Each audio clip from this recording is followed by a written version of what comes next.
Yan. So yes, good morning guys. Sitwasyon ngayon dito sa Mindiola ay puno ng kapulisan.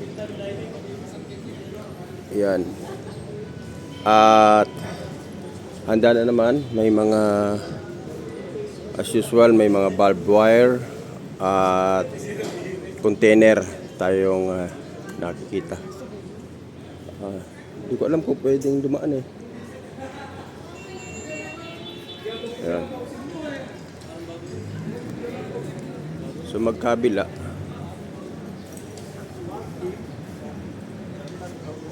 tayo makadaan.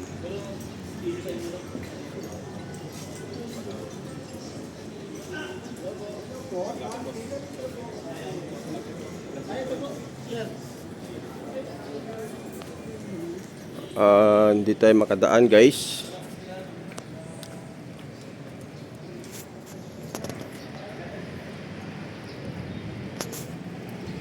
So hanap tayo ng daan, ikot tayo mamaya. Ang sitwasyon ngayon dito, ayan, sa may Loyola, Mindiola ay napaka higpit dahil sa ngayon ay ganito na ngayon ang sitwasyon. Ayan.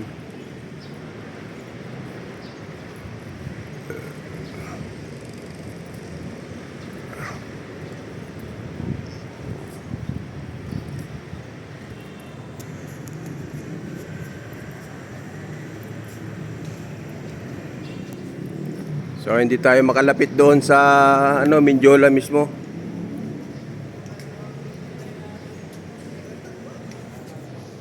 Ayan guys, oh.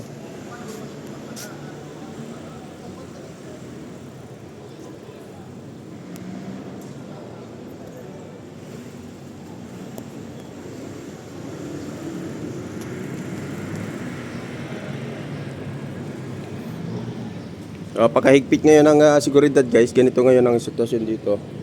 Ang oras natin ay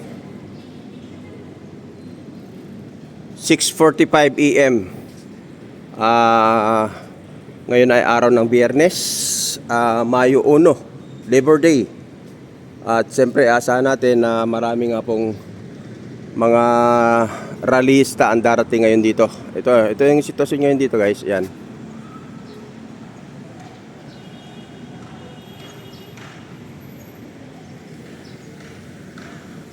Ayan. So mahigpit at hindi makadaan. Ayan. So hanggang dun lang sa may area na yon.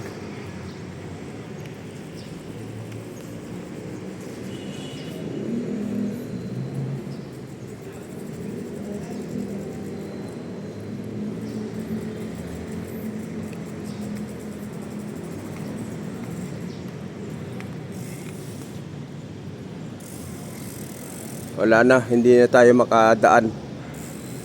So ikot tayo, nahanap tayo doon ng nadaanan guys. So ito, yan, puno ng kapulisan.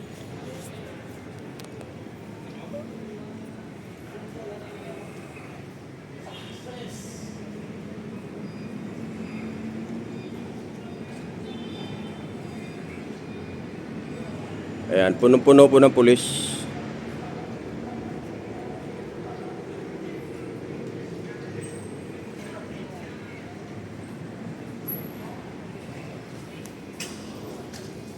At siyempre may mga kagamitan sila. Merong nakaparadang tatlong container. Hindi makadaan eh. Hindi eh. Sarado eh. Doon sa kabila. Ha? Sa Tamisa. Yan. Doon. Oh, yun. Wala doon sila? Wala din? Wala. Yun doon. Lukas sa pato na yun. Loyola. Papunod.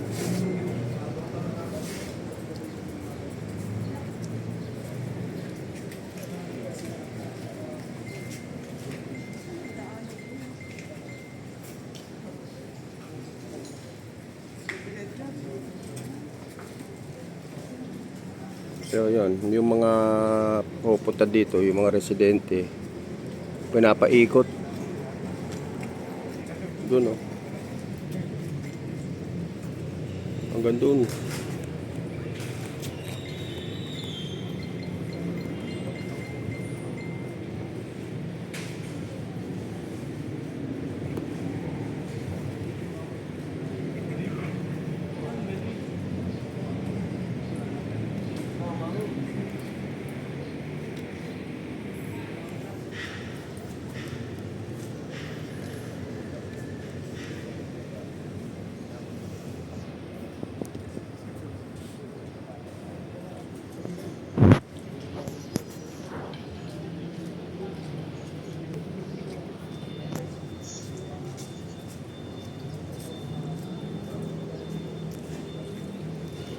So, kagabi pa daw po na mga nakikita ng mga kasamahan natin na may mga nanggaling pa po ng probinsya, yung mga kapulisan. At sa pagkakaintindi natin, kinalat po sila dito sa buong Metro Manila. Ayan po.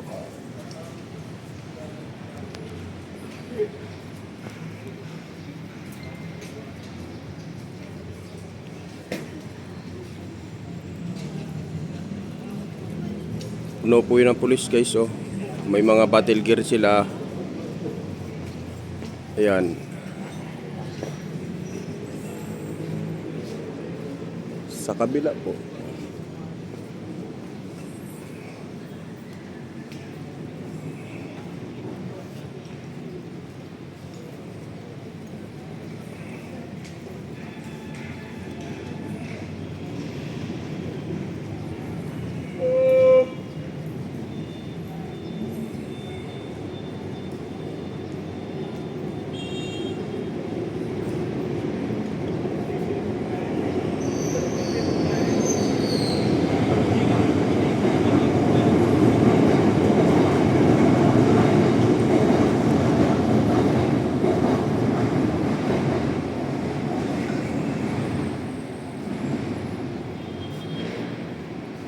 So walang makakadaan siyempre kasi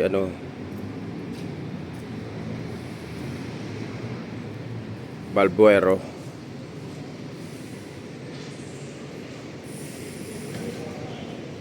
So ito yan guys.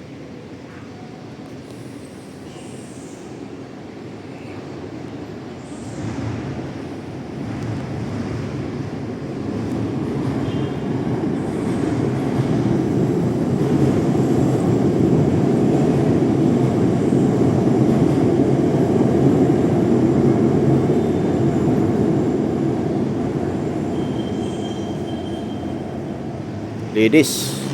So mamaya asahan natin na punong-puno ito ng mga magrarally.